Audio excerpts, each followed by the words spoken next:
It wasn't a coincidence. It wasn't clever marketing. It was damage control, and Jon Stewart wasn't afraid to call it for what it was.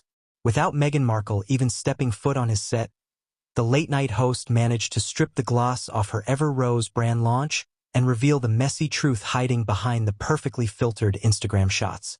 According to Stewart's sharp breakdown, the sudden release had nothing to do with passion, timing, or creativity, and everything to do with a frantic attempt to control a collapsing narrative.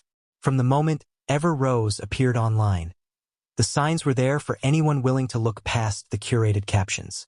The product line was rolled out with the kind of rush that screams desperation rather than strategy.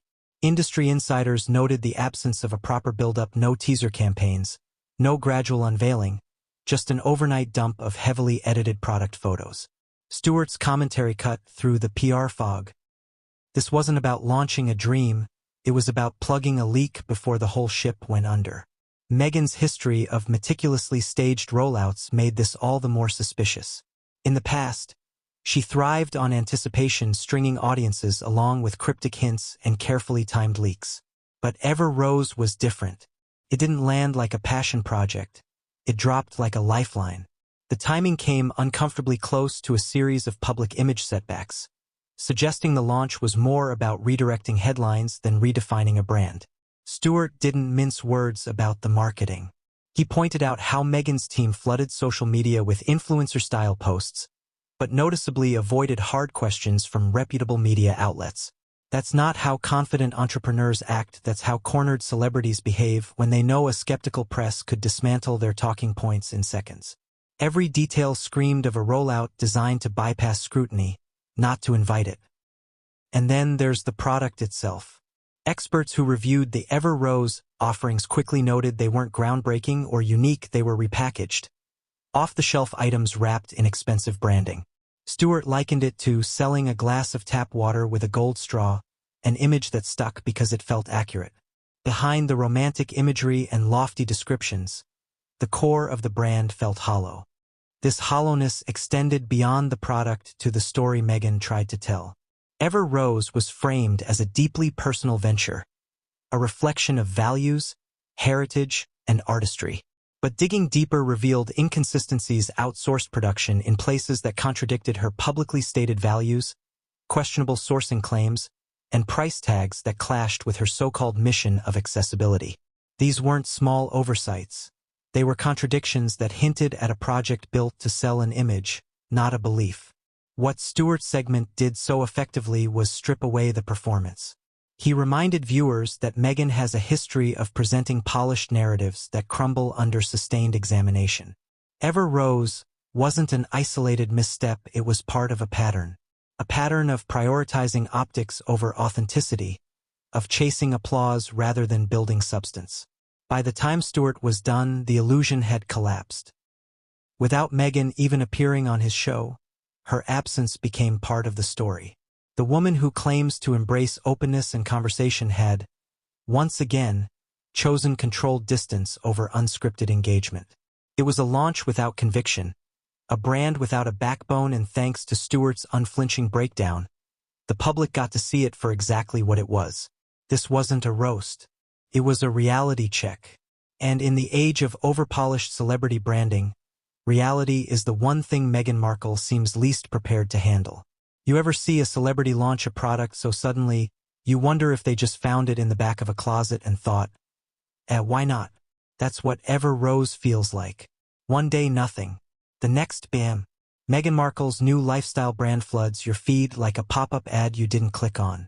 And you're sitting there thinking, wait, where did this come from?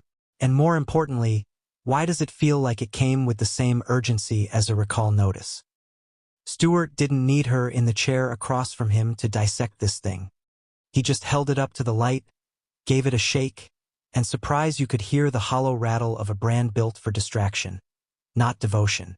He joked, "This isn't a launch, this is a PR fire drill." And you know what? He's right. It wasn't rolled out, it was shoved out. Let's talk timing. Meghan's past launches were slow burns, teasers, elegant drips of mystery.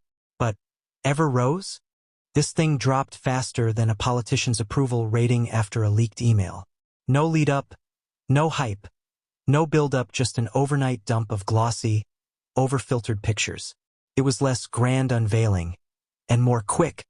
Put something pretty in front of the cameras before they notice the mess behind me. And the marketing, oh, the marketing.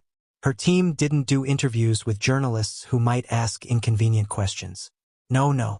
They went for the safe route, influencers and Instagram posts so airbrushed they made the products look like they were forged by angels in a Himalayan monastery. Which, by the way, they weren't. Stewart quipped. The only mountain these were made near is the one of debt she's probably sitting on. Brutal but not wrong. Then there's the product itself. And look, if you strip away the dreamy photography, what you're left with isn't artisanal magic. It's mass-produced, rebranded, and overpriced. Stewart compared it to selling tap water in a Tiffany's cup, and the metaphor landed because it was exactly that. Elegant packaging, premium pricing, but at its core, nothing groundbreaking. And here's where it really unravels. The brand story, oh boy. Ever Rose is pitched as deeply personal, rooted in Meghan's values. But dig 1 inch below the surface and you hit contradictions. Outsourced manufacturing in countries she's criticized in speeches. Sourcing claims that look great on paper until you realize they're worded like a politician's promise, just vague enough to dodge accountability. And price tags so high, the accessibility she preaches suddenly feels like a joke she forgot to deliver. By the end of Stewart's segment, the illusion had cracked. This wasn't a passion project. This was a rushed, calculated distraction, a shiny object to wave while the real story stayed hidden. And the kicker? Meghan didn't even show up to defend it. For someone who loves to own her narrative, she sure has a habit of going radio silent when it's time to face unscripted questions. Stewart's final line was the dagger. If Ever Rose is supposed to smell like success, why does it reek of panic? And honestly, you could feel the audience nodding along.